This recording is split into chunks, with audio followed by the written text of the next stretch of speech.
Boa noite, senhoras e senhores. Sejam todos bem-vindos à nossa live.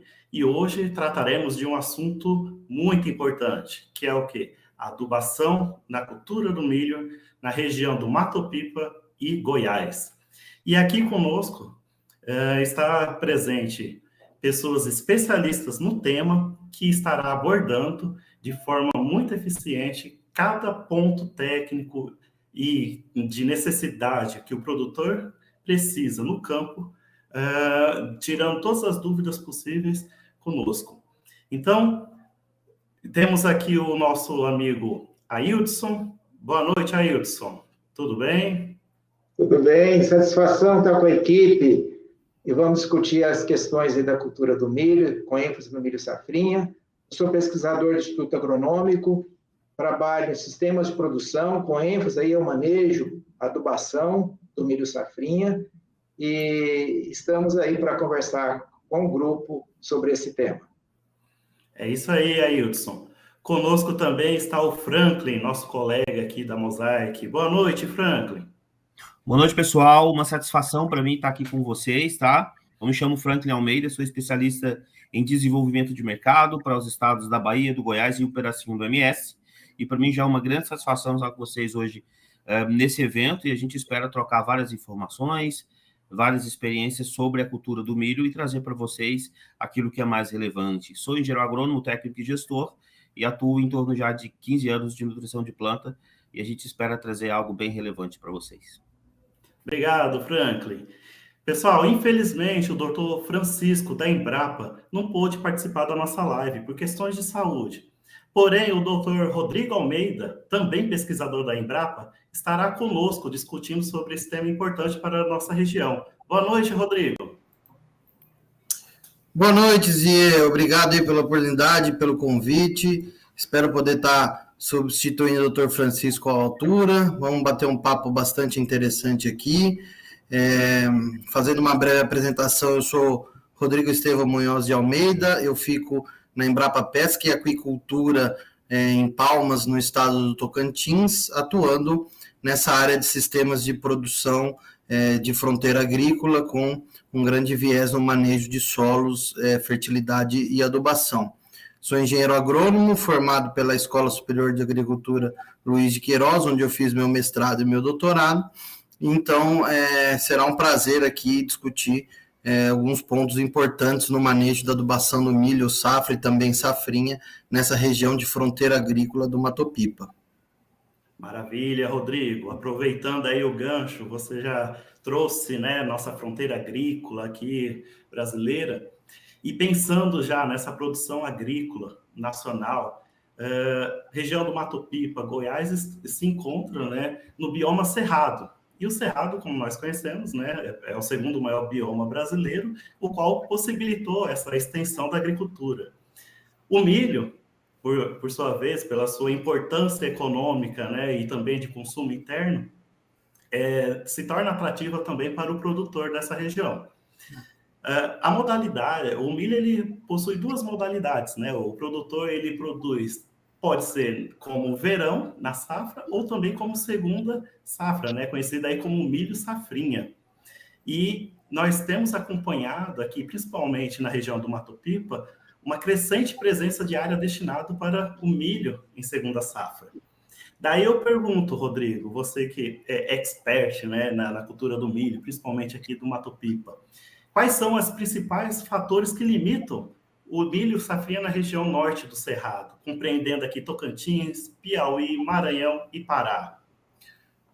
Pois é, Zé, interessante aí o que você comentou, né? Se a gente está falando do que foi definido como a fronteira, o Mato Pipa, nesses estados que você citou, sempre estando majoritariamente, não total, mas no bioma cerrados, né, que é uma região que representa a pujança da nossa agricultura brasileira, e ele tem algumas particularidades, né? Por que a agricultura no Cerrado já é muito mais antiga em outras regiões, como, por exemplo, Goiás, que o doutor Ailton vai bater bastante papo sobre o manejo daquela região, mas por que será que na fronteira agrícola a gente tem algumas particularidades? A principal pergunta que se faz, por que a fronteira agrícola existe e está nesses estados, né? É porque algum motivo tem. Se fosse um alto potencial, com terras altamente produtivas, altitude, chuvas abundantes, solos fáceis de manejar, já estaria sendo cultivado há muito mais tempo. Então, é sempre uma ordem que leva também a questão de logística, de proximidade dos grandes centros, mas também segue aí uma ótica do potencial produtivo mesmo, né? Então, se essa região está sendo explorada há menos tempo e atualmente que expande de uma forma mais contundente, é porque tem alguns limitadores. Então, quando a gente fala da região do Mato Pipa, é lógico que tem algumas áreas de altitude, de chapada, principalmente ali no Maranhão, o município de Campos Lindos, no Tocantins, também no Piauí existe, que já estão com sistemas mais consolidados e até mesmo com maior idade, o tempo de cultivo. Mas o que tem sido realmente a fronteira e expandindo são áreas que acumulam alguns desafios, seja ela um regime de chuva mais restrito, seja em distribuição ou em volume, a baixa altitude, que é quase sempre frequente com essas áreas mais novas dessa região, e também associado a solos de difícil manejo. Então, existem sim solos mais promissores, como os latossolos, argissolos, mas também são muito comuns, né, os solos quartzanênicos, com excesso de areia, ou mesmo solos com cascalho, que são os plintossolos pétricos, que estão sendo cada vez mais utilizados na agricultura e trazem uma série de dificuldades de manejo. Então, somando essas dificuldades, e a hora que a gente vem falar da cultura do milho, e como você bem ressaltou, pode ser utilizado um cultivo de verão, que aí sim é mais favorecido, porque você tem abundâncias de chuva e um ciclo maior ali para manejar e obter altas produtividades. Mas quando a gente vai para a área de safrinha, que já corriqueiramente em qualquer lugar entende-se a safrinha como a segunda safra, ou seja, já no fim do período chuvoso, principalmente para a questão do cerrado. Se fosse em outras regiões, o problema estaria mais com a redução de temperatura, riscos de geadas, né? Mas não é o nosso caso aqui, que é o fim das chuvas. Então, esses riscos, por falta de água e as variações anuais na distribuição de chuva, associada a esses problemas de solo, às vezes com mais areia ou com menor capacidade de retenção de água, a baixa altitude, que significa aqui nesse norte altas temperaturas e um gasto de água, uma transpiração potencializada, isso tudo vem num pacote que aumenta o risco e diminui a adoção do milho safrinha. Mas, por outro lado, existem uma série de manejos visando o que eu chamo da intensificação da agricultura, né? A gente fala muito da intensificação da pecuária, das pastagens, mas para essa nossa região de fronteira, a gente tem que mirar a intensificação da agricultura, que é justamente conseguir fazer 2 safras, superando essas dificuldades do regime de chuva mais restrito, de uma alta temperatura por causa da altitude e de um solo mais complicado de se manejar.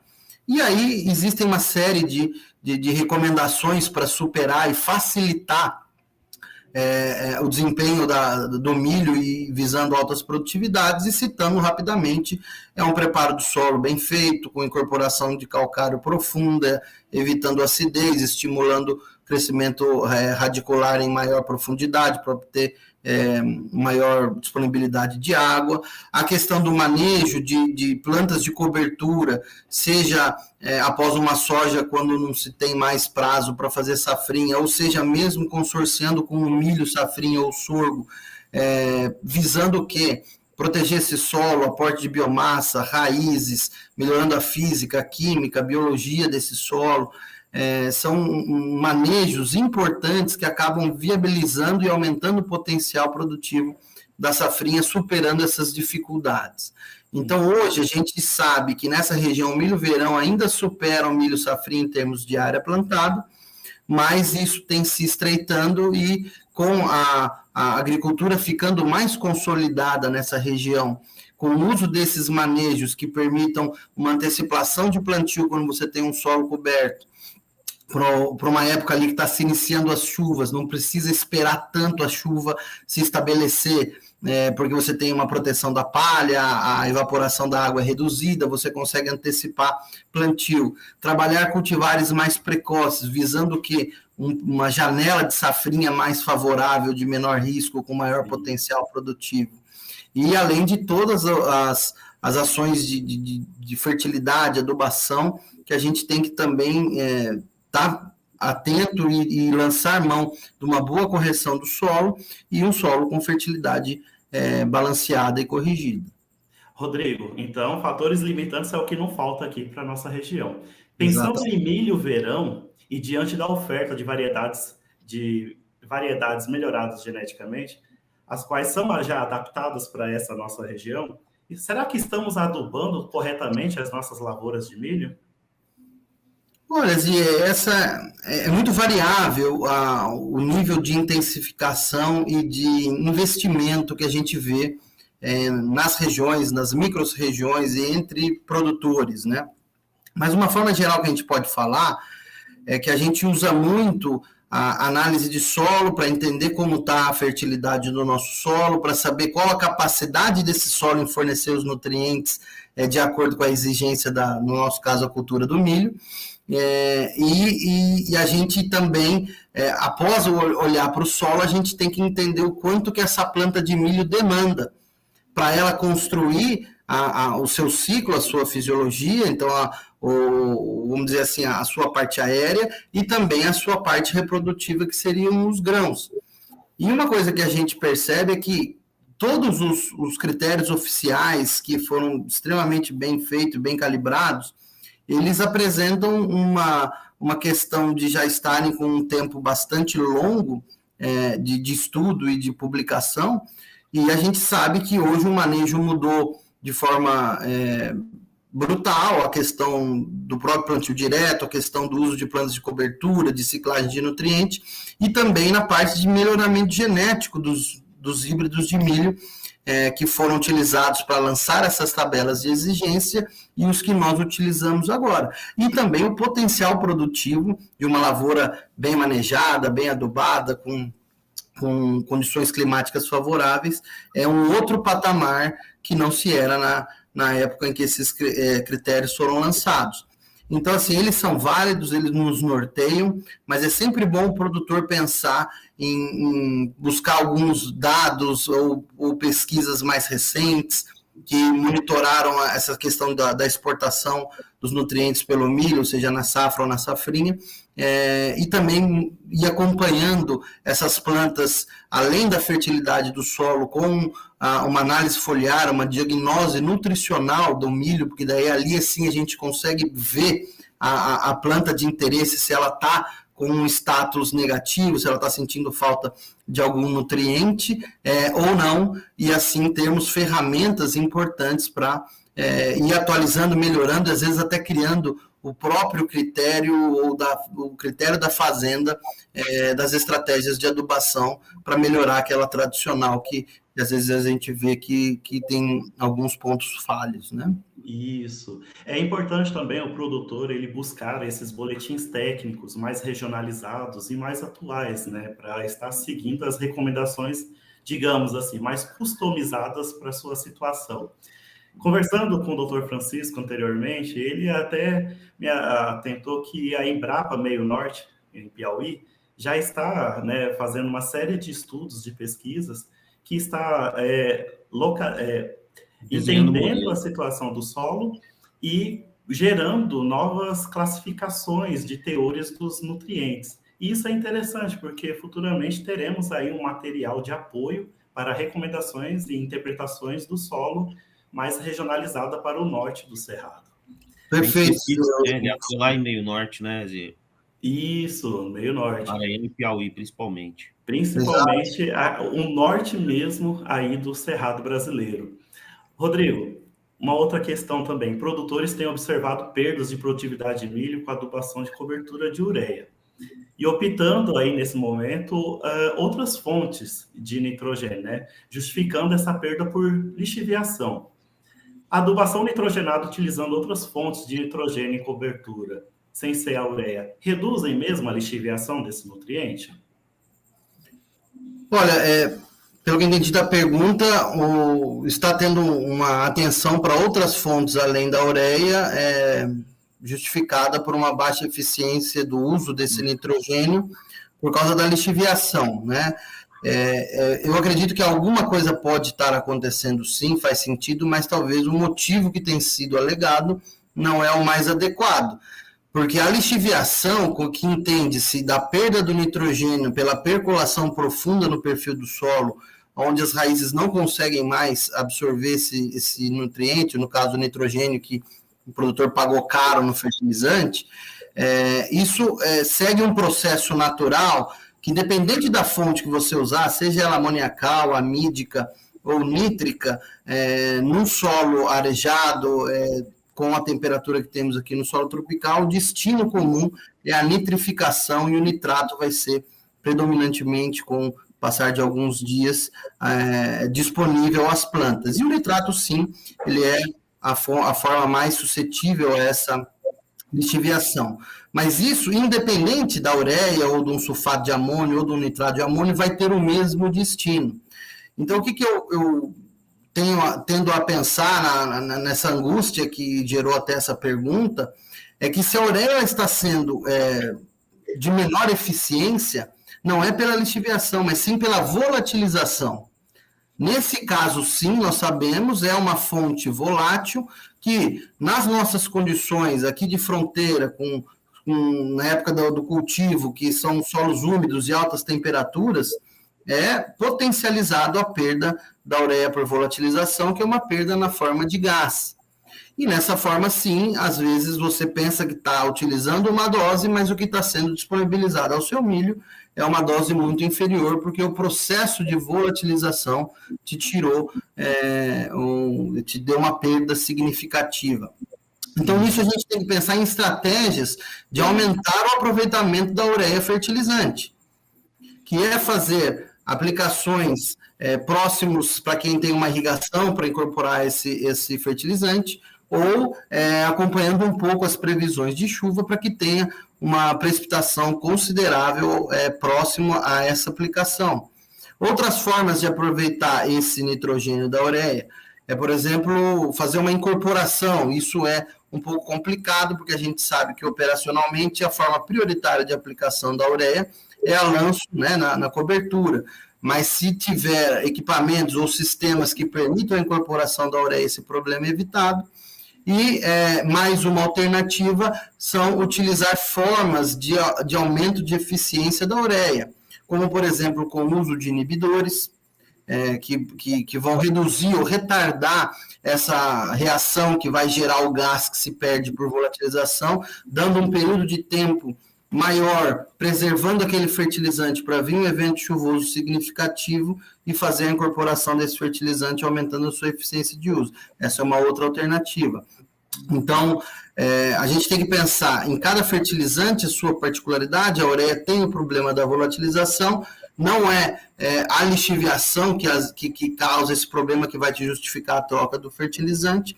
E temos que lembrar também algo que nunca pensamos aqui na nossa região da fronteira agrícola, que chove muito e chove forte, chuvas intensas.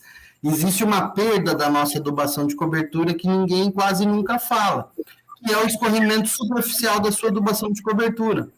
Então, chuvas torrenciais, ou seja, alto volume em pouco tempo, causam um escoamento superficial dessa água. Muito, uma vassoura, né, Diego? Ela vem exatamente. O grano que está na superfície. Exatamente, Franklin. É um volume muito maior do que o solo consegue infiltrar. Se você fez a sua adubação de cobertura a lanço, então todos os grãozinhos de fertilizantes ali por cima, ele é extremamente solúvel, vai junto com a água que está escorrendo por cima. Isso não é lixiviação. Isso é um escorrimento superficial do seu fertilizante, que pode ser de qualquer fonte. Então, percebam que a ureia tem um fator complicador na questão da volatilização, mas não é a lixiviação, e também existem uma série de outras questões que a gente tem que estar atento na adubação nitrogenada de cobertura do milho. Então, talvez o mais inteligente é a gente pensar, por exemplo, uma fonte nitratada, ela sofre mais essa ação, né, de lixiviação, percolação em perfil, e pelo fato também de ela ser um pouco mais, umas bolotas um pouco mais pesadas, caso venha uma chuva torrencial, ela também sofre mais com essa ação, né, Rodrigo? Exatamente. Então, você vai ter a questão física do fertilizante e a questão da lixiviação. O nitrato, sim, é a fonte prioritária de lixiviação, mas todas as fontes elas acabam direcionando a uma nitrificação no solo. A gente tem trabalhos também que mostram que mesmo nessas regiões de fronteira com altos volumes de chuva, a lixiviação de nitrato ela não é algo assim tão expressivo num curto período de tempo que se entende o ciclo de uma lavoura de milho, como se preocupa em achar que uma chuva vai acabar com o teu nitrogênio. A gente consegue ver alta eficiência de aproveitamento em regiões com volumes altos de chuva. Nós temos a questão da imobilização do nitrogênio em solo tropical, que ela é muito potencializada. A nossa microbiologia tem a questão do nitrogênio como um elemento faltante no seu metabolismo, então, quando o nitrogênio está presente via adubação, a microbiologia tende a segurar bastante, ou seja, é um efeito que inibe a lixiviação, porque a microbiologia segura. Então, são alguns fatores que têm que ser considerados. O importante é a gente escolher uma fonte de fertilizante eficiente, usar técnicas de aplicação que melhore a eficiência e um sistema de produção também que responda à adubação e faça valer o investimento. Rodrigo, outro nutriente aí que é bem polêmico, né, é o fósforo. Como é de conhecimento de todos, em solos tropicais, temos uma grande, né, uma necessidade para o solo de fósforo. E daí nós encontramos, né, vários produtores que fazem a adubação de fósforo na modalidade a lanço, né? Mas quais fatores possibilitam esse tipo de aplicação para que o produtor faça essa adubação fosfatada a lanço sem que tenha perdas de rendimento na cultura do milho? Esse é um assunto bastante interessante, né? Existe sempre uma discussão de prioridades. Mas o que eu costumo dizer? Se a gente for olhar simplesmente para a eficiência da adubação fosfatada, ela tende a ser maior quando incorporada. Mas nós temos que entender que a gente está tratando de uma lavoura e existe uma série de outros fatores importantes, como o rendimento operacional. Quando a gente tira o fertilizante da semeadora, a gente consegue ter uma eficiência maior do nosso conjunto mecanizado, ou seja, eu planto mais e planto mais rápido, plantando mais e plantando mais rápido, eu vou ter mais janela de safrinha, no caso da soja, depois pensando na safrinha. Então, isso é uma vantagem que a adubação a lanço me dá. A questão de você ter menos, vamos falar agora de soja, ou mesmo milho, se você atrasa mais o plantio por causa do adubo, as lavouras que vão ficando mais para final de ciclo, mais atrasadas, elas são sempre mais atacadas por pragas e doenças. Então, existe uma série de fatores que também a adubação a lanço favorece. Então, o que a gente tem que pensar? É saber tomar a decisão com consciência. Quando nós temos o solo deficiente, um solo que está com um teor baixo de fósforo, a gente tem que priorizar o uso da incorporação do fertilizante ou fazer um manejo para que a adubação a lanço tenha uma eficiência ainda melhorada. Então, assim, se aquele produtor for fazer apenas adubação de plantio, de manutenção com fósforo, numa área de abertura, numa área com teor baixo de fósforo, é interessante que ele faça incorporado. Agora, as máquinas que ele comprou, nem caixa de adubo tem, ele tem que partir a lanço, vamos usar manejos para aumentar a eficiência da adubação a lanço. Então, na hora de você, se a gente está falando de primeiro ano, solos com teores baixos, na hora de você corrigir esse solo, você vai usar calcário, você vai usar gesso, nós já vamos usar uma fonte fosfatada corretiva, para já melhorar o teor desse solo, para já dar uma favorecida aí na redução dos sítios de fixação para o próximo fósforo que vai vir. Vamos usar raízes, vamos usar matéria orgânica, vamos usar palha, para que esse fósforo possa ser mais ciclado, ser retornado como outras fontes. Uma palha que absorveu o seu fósforo do solo ou do seu adubo, ela vai sendo mineralizada, ela vai devolvendo gradativamente para o seu cultivo seguinte. Uma terra protegida por palha, por exemplo, ela não fica superaquecida, que é um problema aqui da nossa região do norte, é muito quente. Então, uma terra exposta, os raios de sol batem direto na superfície da terra, ela esquenta demais. E aonde esquenta demais, as raízes das plantas não crescem. Então, e se a gente faz uma adubação a lanço, nós estamos jogando fósforo justamente na superfície, só vai ser absorvido se tiver raiz ali. Então, se eu cobrir o solo, eu aumento a frequência, a presença de raízes mais superficiais que podem captar esse fósforo a lanço. Então, é importante a gente saber esse tipo de manejo, como aumentar a eficiência da adubação fosfatada. É toda uma visão holística de sistema, a gente ganha de um lado e perde do outro, mas o manejo, o bom técnico, o bom produtor, consegue lidar com essas questões e fazer um bom programa de adubação, usando inclusive a adubação nossa. Principalmente anos, né, que estamos aí em uso racional de adubos, né? Então é muito importante que a gente opte em fazer o melhor manejo possível desses fertilizantes e, claro, aliado a práticas, né, principalmente das práticas conservacionistas para ter maior reciclagem desses nutrientes e manter esses nutrientes dentro do sistema solo. Franklin, e aí no Goiás, como que está essa questão da aplicação de fósforo a lanço? Muito bom, Zia. E aí, que bacana, a gente tem o professor Aidson aqui também, pesquisador. Rodrigo, muito obrigado pelas colocações. E, professor, vamos lá?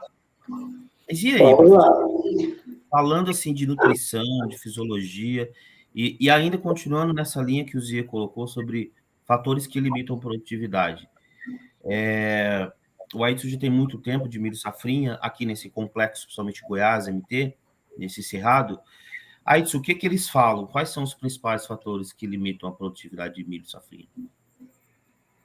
Olha, esta pergunta é recorrente, visto que nós estamos aí numa estabilidade do potencial produtivo do milho safrinha há algum tempo, já há cerca de mais 5 anos. Nós estamos conseguindo levar muito à média das melhores lavouras. E um dos principais fatores, inclusive nós fizemos um levantamento junto aos técnicos da região, relacionado à nutrição de plantas. E também a questão do perfil do solo. Até o Rodrigo falou bem a respeito da questão do perfil do solo, da importância dessa construção da fertilidade do solo no perfil. Então, são fatores que estão chamando muita atenção em relação à produtividade. Essa questão da nutrição das plantas e do perfil do solo está relacionada a 2 fatores. O primeiro é a questão do uso dos resultados de análise de solo para recomendação de fertilizantes. Ainda são poucos professores para análise de solo? Infelizmente, o uso da análise de solo ainda não é frequente para o milho safrinha. Estou dizendo especificamente para o milho safrinha. Porque nós temos formas, padrões, maneiras de adubar o milho muito padronizada numa região. E dentro da própria fazenda, os talhões não são tratados de maneira diferente. O que se faz muito é variar doses de um determinado fertilizante. E outro ponto relacionado a isso é que, na última década, nós aumentamos a produtividade do milho safrinha. Embora nos últimos anos esse aumento não tenha sido tão expressivo, ao longo da última década nós aumentamos. E não aumentamos proporcionalmente as adubações para repor as exportações. Nós precisamos repor os nutrientes que são exportados nos grãos. Se nós não repomos os nutrientes que são exportados nos grãos, nós podemos empobrecer o solo. E um fator também relacionado a isso, especialmente no Centro-Oeste, está relacionado aí à questão de como adubar. Foi conversado aqui a questão do suco versus lanço. E nós temos um predomínio absoluto da adubação a lanço. Eu não sei se o Franklin tem alguma coisa a comentar sobre essa questão do predomínio da adubação a lanço. É isso mesmo, Franklin? Isso mesmo. E você já entrou nesse assunto que é muito interessante, o Rodrigo falou um pouco. E aí a gente pensando nesse desenho de milho safrinha para cá, né? Ainda existe dúvida em várias pessoas sobre qual adubação é melhor, qual sistema é melhor pensando em milho safrinha, o localizado ou o sistema a lanço. E também, professor, nas áreas que a gente roda em Goiás, praticamente a grande fatia a grande fatia faz a lanço, né? Faz a lanço por conta dessas eficiências, por conta hoje de custos, por conta do comercial. O que você acha? Olha, a questão do alanço, o Goiás e o Mato Grosso tem muitas áreas consolidadas, que nós chamamos de área de fertilidade construída. Certo. O Rodrigo comentou das áreas novas, as áreas ainda que estão em construção de fertilidade do solo, são as áreas de abertura. Mas nós temos um predomínio na região já mais tradicional de fertilidade construída. Então, a questão da adubação a lanço, hoje nós temos um questionamento a respeito de quando é feita essa adubação a lanço.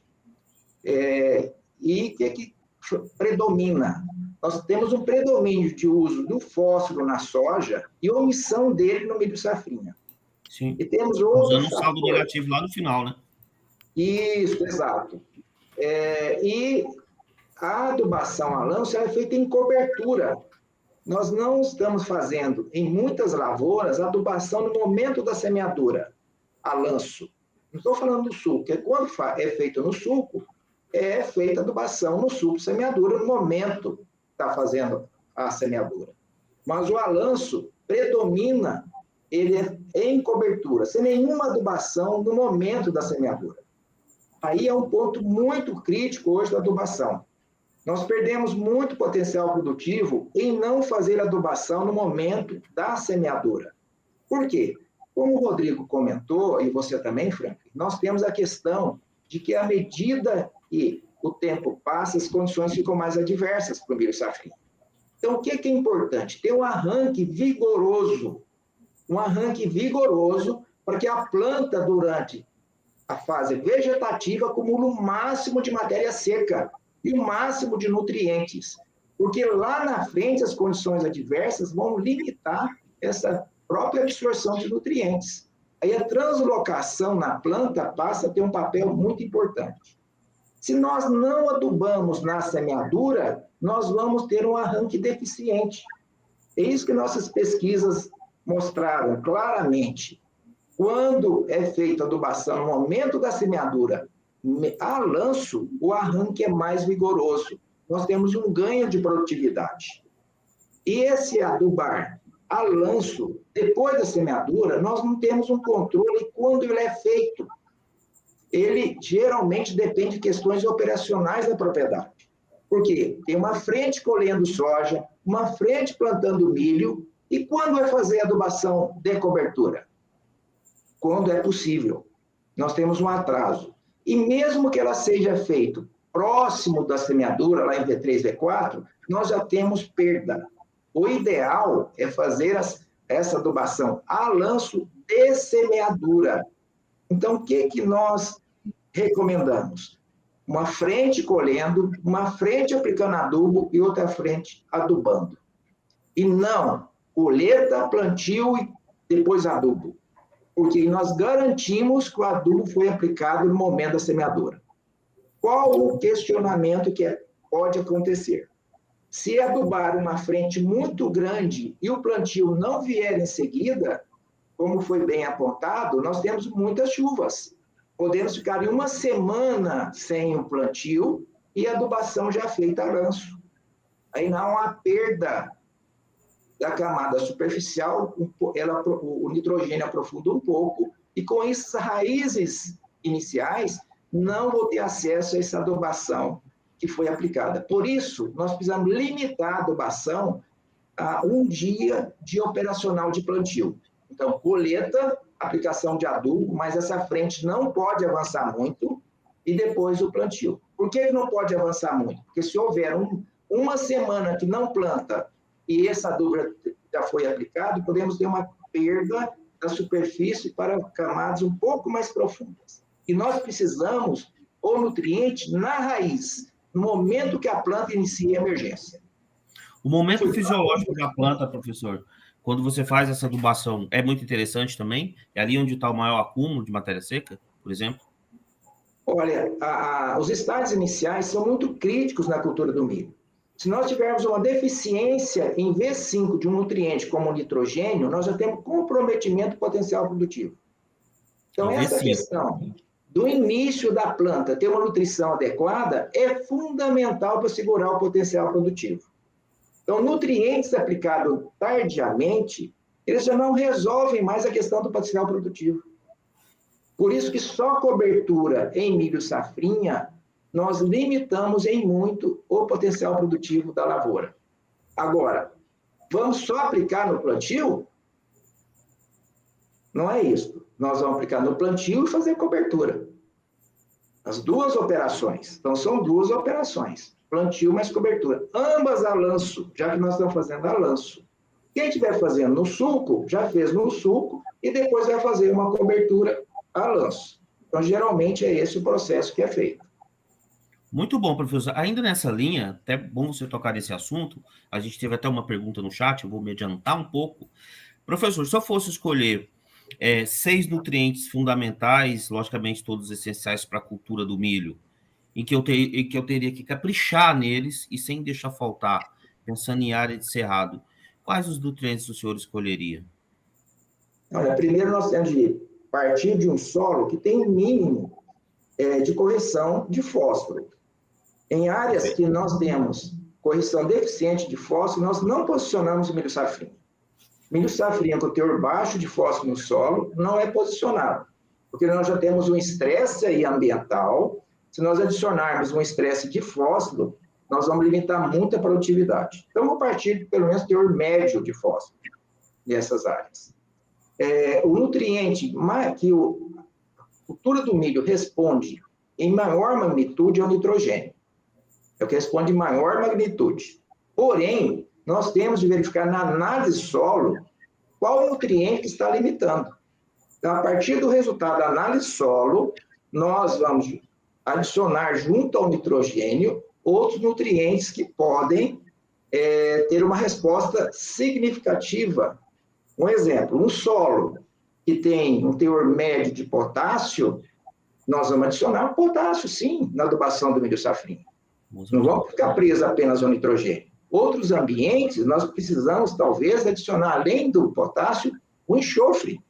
Em outros, o fósforo. O fósforo, como nós estamos omitindo ele quase sempre, nós temos que tomar cuidado com o fósforo, porque algumas áreas, embora ditas de fertilidade construída, nós podemos ter um teor de fósforo médio. E esse teor de fósforo médio, mesmo tendendo a alto, há uma resposta da cultura de maneira econômica à aplicação de fósforo. Sim. Então, eu chamo a atenção para a análise solo, embora o nitrogênio seja um nutriente que proporciona maior magnitude de resposta em termos gerais, nós temos de olhar a análise solo e complementar esse nitrogênio com os outros nutrientes. Professor, algumas literaturas falam de uma relação NS, isso tocou num ponto interessante e vem de encontro a algumas tecnologias que a gente põe também, de relação do nitrogênio e enxofre, eles falam de 10:1, o senhor concorda?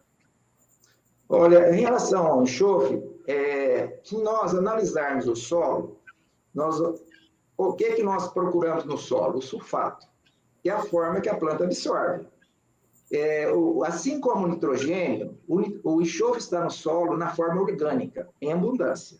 Mas o que a planta precisa é o sulfato. E o sulfato não está em abundância, especialmente na camada superficial. Mas em profundidade, nós temos muito enxofre, mesmo na forma de sulfato. Porque com a aplicação de calcário e a aplicação de fósforo na superfície, a absorção desse sulfato ela é fraca.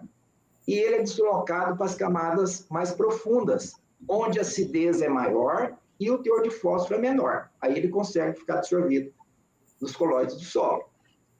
Então, é muito frequente nós termos um solo rico, mesmo em sulfato, em profundidade, mas pobre em sulfato nas primeiras camadas, nas 0,10, 0,20.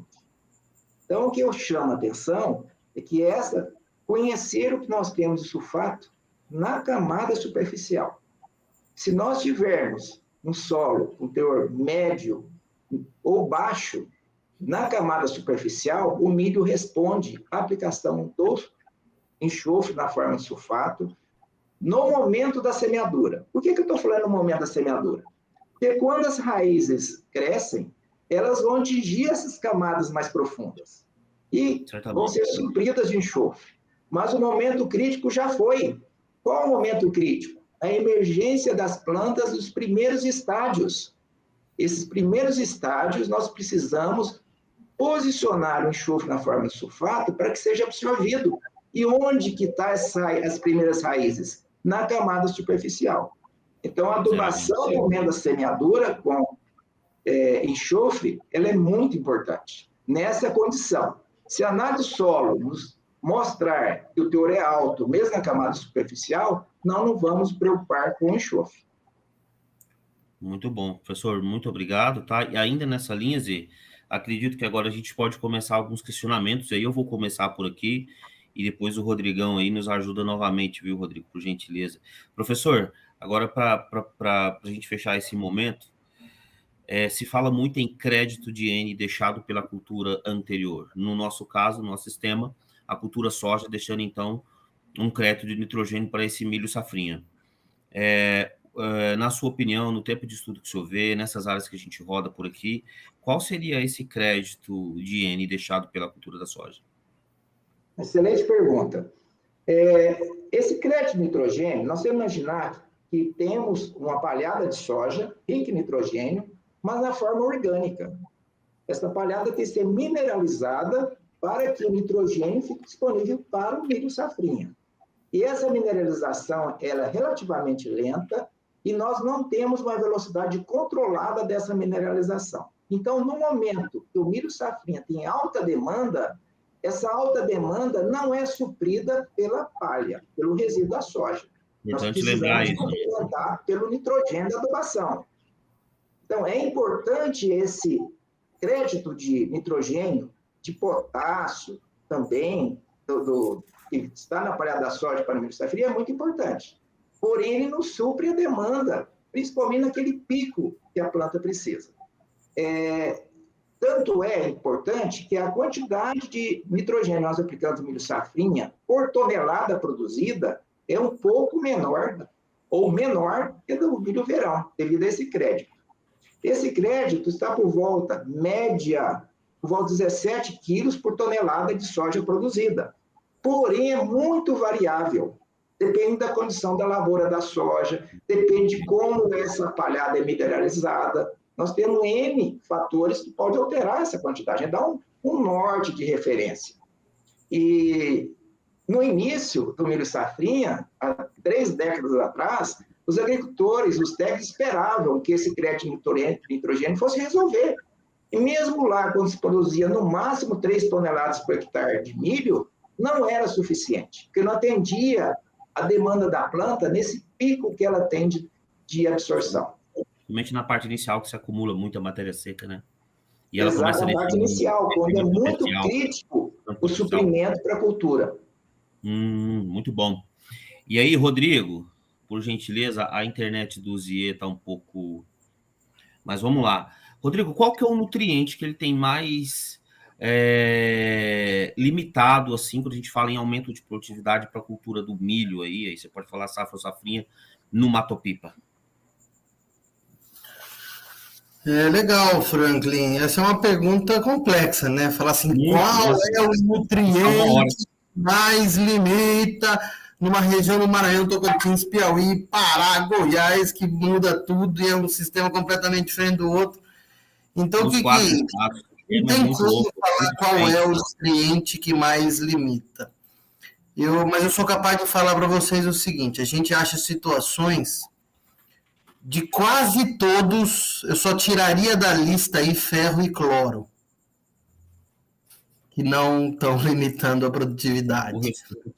Então, o que acontece? É extremamente comum, principalmente nas áreas mais restritas de safrinha ou com maior risco, que se tem um maior risco, obviamente, o produtor não pode se expor com alto custo, e aí ele acaba ficando nessa dicotomia e acaba sendo obrigado a adubar pouco. Então, nessas situações, milho safrinha de fim de janela ou até fora de janela, que o pessoal, até existem muitos casos que nem adubação faz, aí falta tudo, todos limitam, né? É muito comum a gente ver fazer só com um cheirinho de um adubo nitrogenado de cobertura, na dose que ainda está faltando, mas e o resto, né? Ou a gente vê um nitrogênio e potássio, né? Então, e os micros, né? Então, o que eu falo? É muito comum a gente ver falta de nitrogênio, limitando a produtividade de milho safrinha. Aí alguns acreditam no nitrogênio e vê a resposta, que é uma adubação que salta aos olhos, mas não faz potássio. Aí potássio limita a produtividade de milho. Então, quanto N? Aquela adubação tradicional, baseada em matéria-prima, muitos produtores se preocupam um pouco com o calcário e faz uma adubação baseada em matéria-prima, com forma concentrada. Aí vai dar problema com magnésio e enxofre. Então, existem diversas situações dessas.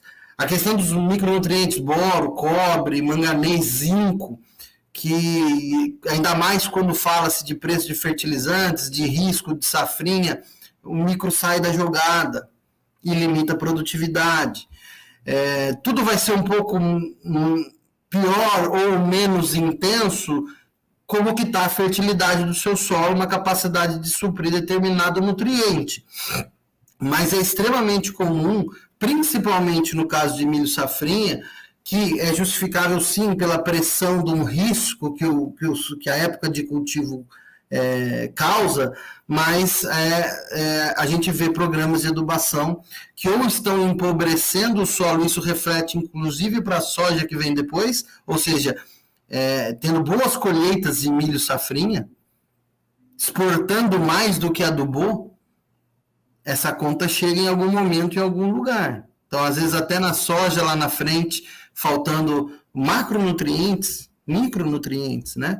Então, assim, é difícil falar qual é o nutriente que mais limita. Existem situações que, tirando ferro e cloro, todos podem acontecer como nutrientes limitadores na cultura do milho, e a safrinha ainda é muito mais frequente da gente ver adubações aquém do que a própria exportação do cultivo. Rodrigo, aproveitando esse gancho, compensa implantar um milho safrinha com baixo investimento ou optar pelo cultivo de outra cultura sem adubação? Olha, Zê, o compensa também é uma palavra complicada da gente avaliar e responder. Existe o fator econômico de tudo, a gente não sabe como que está a situação financeira do negócio, da família, preciso produzir um grão, como está o preço, né? O milho com preço valorizado acaba se saltando aos olhos, né? Mas falando agronomicamente, se você perdeu a janela ideal de safrinha, você já tem um risco de nem colher, dependendo da região. Se você já tem um risco de nem colher, você não vai investir, então você vai colocar basicamente semente, tem gente que planta até grão em vez de semente, né? E aí fala assim, se eu não colher, eu não gastei, mas pelo menos eu tenho uma palhada. Aí eu digo a você que tem palhadas que vão trabalhar e melhorar esse solo de uma forma muito mais eficiente do que um milho feito de qualquer jeito, sem investimento. É uma cultura que quer queira, quer não, vai estar sempre no seu ciclo, então você vai estar trazendo aí pontes e multiplicações de nematóides, de pragas, de doenças, facilitando, inclusive, a infecção, a infestação, porque você não vai tratar essa lavoura direito. Então, é muito mais interessante, se você está fora de uma época de plantio, se você já não vai fazer um bom investimento, trabalhe algo para o seu solo, que temos pesquisas que comprovam isso, fazendo uma boa cobertura, um aporte de biomassa, com capins, com mix de plantas, leguminosas, gramíneas e outras espécies. Você trabalha esse seu solo, cicla nutriente, melhora a biologia, melhora a física, isso te dá sacos a mais de soja e até de safrinha seguinte.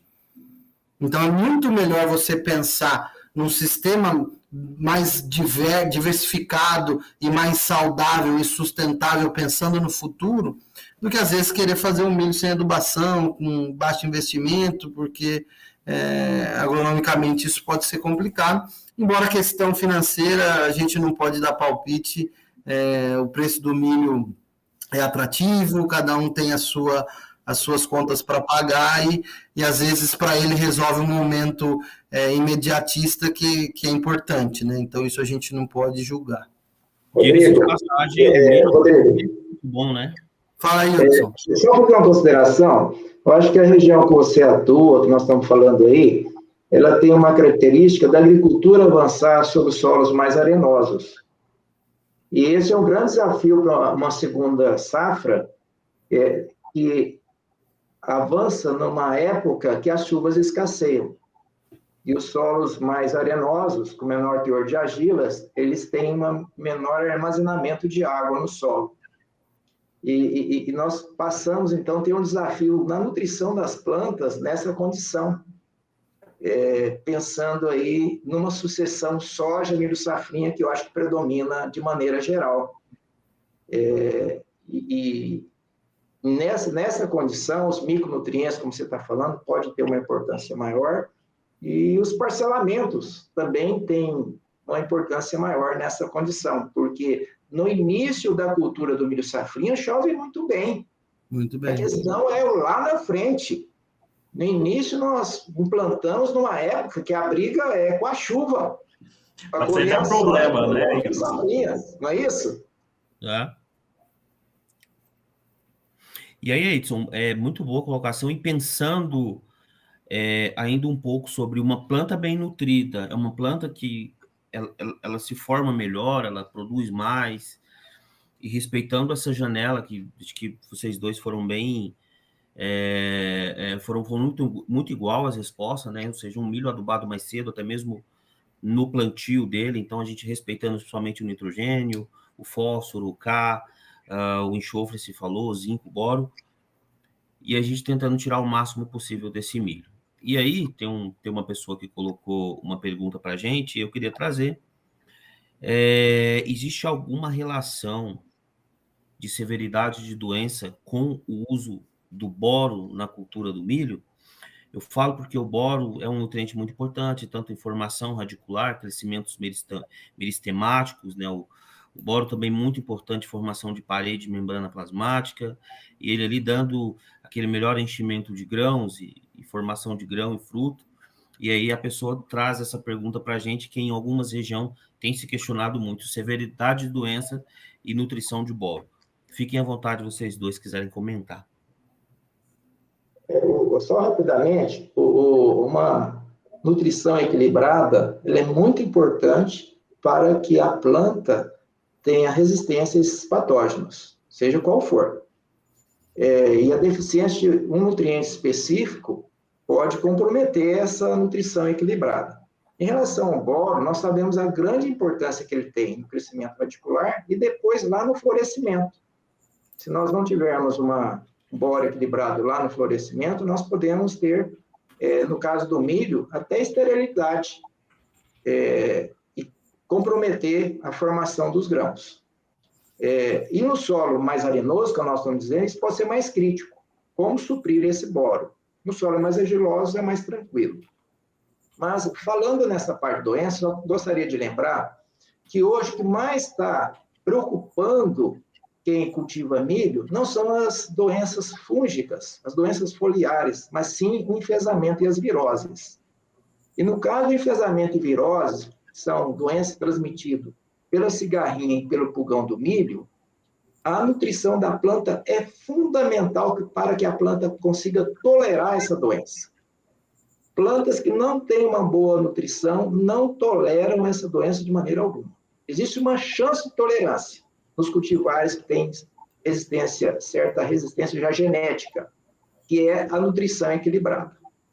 Então, nós temos um desafio aí muito grande de ter nutrição equilibrada diante dessa doença, ou dessas doenças do enfesamento e das viroses. E os micronutrientes fazem parte dessa nutrição equilibrada. Muito bom, a gente já está chegando próximo do final.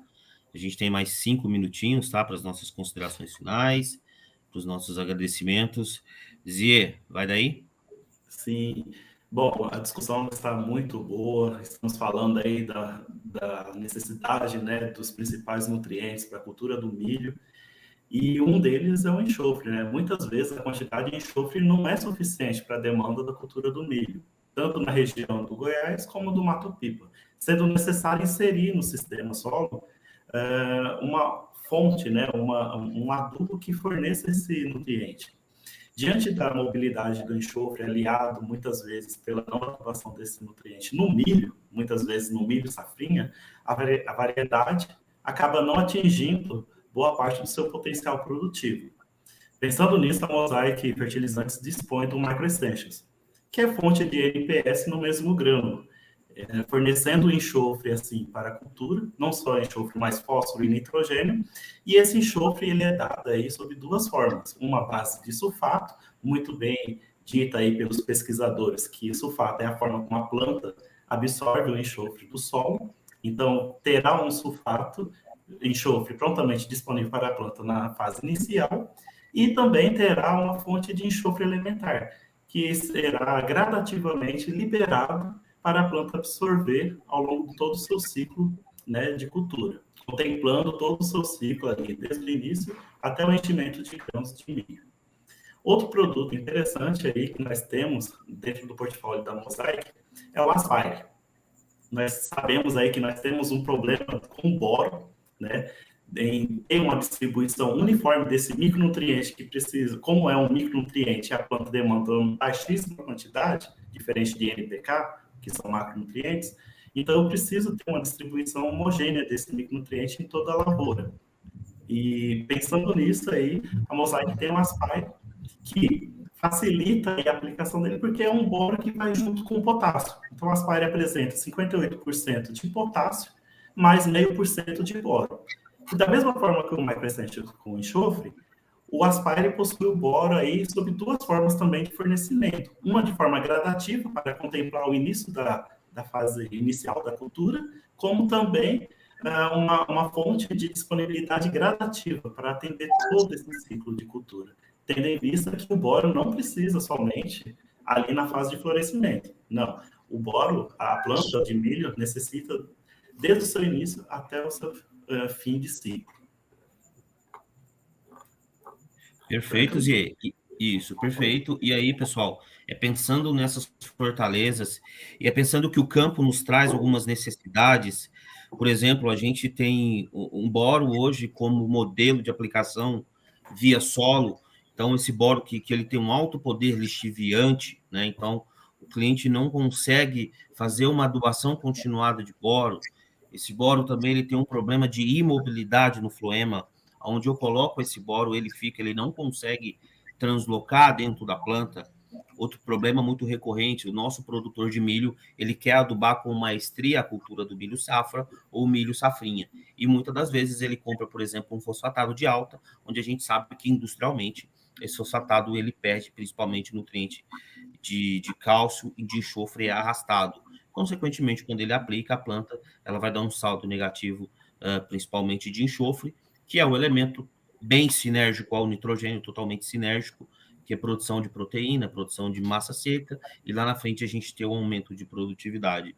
O produtor também ele quer melhorar muito o operacional, né? Então, hoje a operação da fazenda talvez seja o maior custo de uma propriedade. Um gasto com diesel muito alto, um gasto com hora-homem muito alto, e pensando nesses problemas, nessas implicações, que a gente traz as nossas tecnologias que vêm de encontro a esses principais anseios, uma melhoria de operacional, um aumento de produtividade, uma eficiência de adubação, plantas mais saudáveis, mais vigorosas, uma lavoura mais produtiva, uma eficiência para a gente atingir bem essa janela de plantio e, consequentemente, a gente ter uma boa produtividade. Pensando nisso, a Mosaic Fertilizantes, principalmente no estado de Goiás, MT, no Mato Pipa, aí, com algumas inserções também, a gente tem uma família de produtos chamada Performa. O Performa, então, pessoal, ele alia tudo que a gente tem de mais poderoso na nossa mão, a gente alia tudo dentro de um produto. Esse produto chama Performa. Aqui para o Goiás, a gente tem posicionado principalmente um 18, 16, 18 Performa, que já carregando boro e carregando enxofre também, ou seja, multinutrientes em concentrações, pensando nesse milho safrinha. A gente tem posicionado também o 5, 24, 24 também com boro e enxofre. Então, essa família de produto Performa, hoje, por exemplo, a gente estava fazendo algumas acelerações com 23, 04, 23, a conta tanto comercial quanto em fornecimento de nutriente, ela vai fechando. E aí meu produtor tem diversas vantagens, né? Então, ele otimiza a janela operacional, ele diminui custos de operação ele consegue aí na ideia que o Aidson trouxe, na ideia que o Rodrigão trouxe de aproveitar essa janela, de colocar os nutrientes certos nas horas certas e não deixar faltar nada para que a gente não tenha aquele saldo negativo lá na frente. Últimas considerações, então, o professor Aidson, 1 minuto, o professor precisa fazer as últimas considerações, e Rodrigo, 1 minuto também, e depois a gente faz o fechamento com os agradecimentos. Começa comigo, Frank? Vamos lá, professor, na ordem alfabética. Tá certo. Olha, nós temos, apesar das adversidades que nós comentamos aqui, que ocorrem com o decorrer do desenvolvimento da cultura do milho, nós ainda podemos aumentar muito a produtividade dessa cultura, acertando o manejo. E o manejo nutricional é um dos pontos que nós precisamos acertar.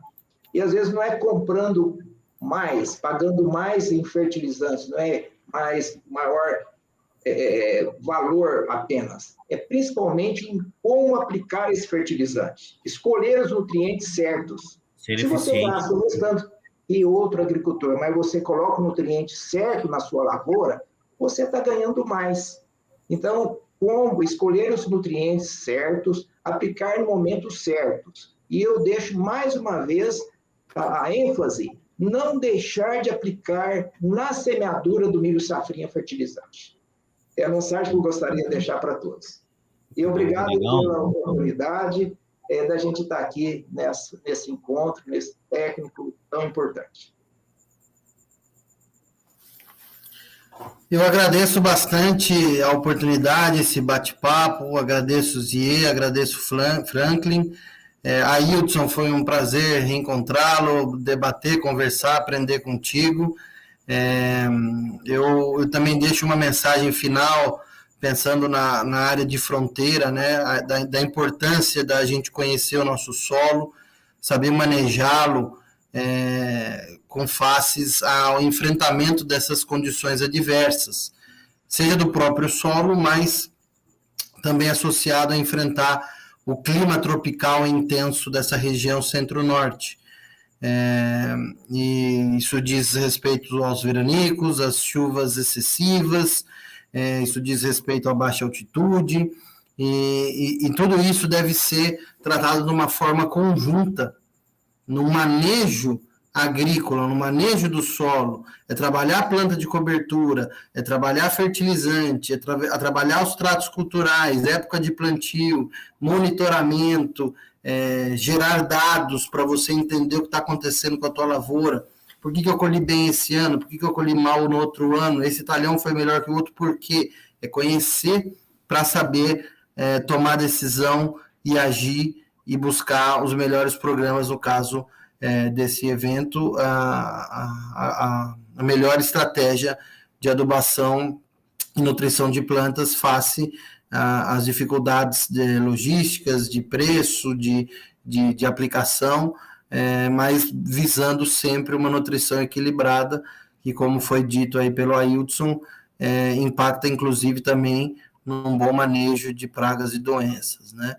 Então, essa é a mensagem final que deixo. A região de fronteira, ela é desafiadora, mas para quem sabe e entende e enfrenta de forma responsável, acaba colhendo os frutos doces da fronteira. Aí a gente aproveita o lado bom do calor, a gente aproveita o lado bom da chuva, a gente aproveita o lado bom de outras coisas para conseguir fazer uma agricultura muito bonita e muito produtiva. Então, agradeço demais aí ao convite e fico à disposição para sempre estarmos discutindo. Excelente. Pessoal, agradeço a todos em nome da Mosaic Fertilizantes, professor Aidson, Rodrigo Almeida, queria agradecer novamente a vocês pela participação, falar para vocês que estamos juntos, né? Estamos juntos para enfrentar esses problemas adversos e fazer isso da melhor maneira possível.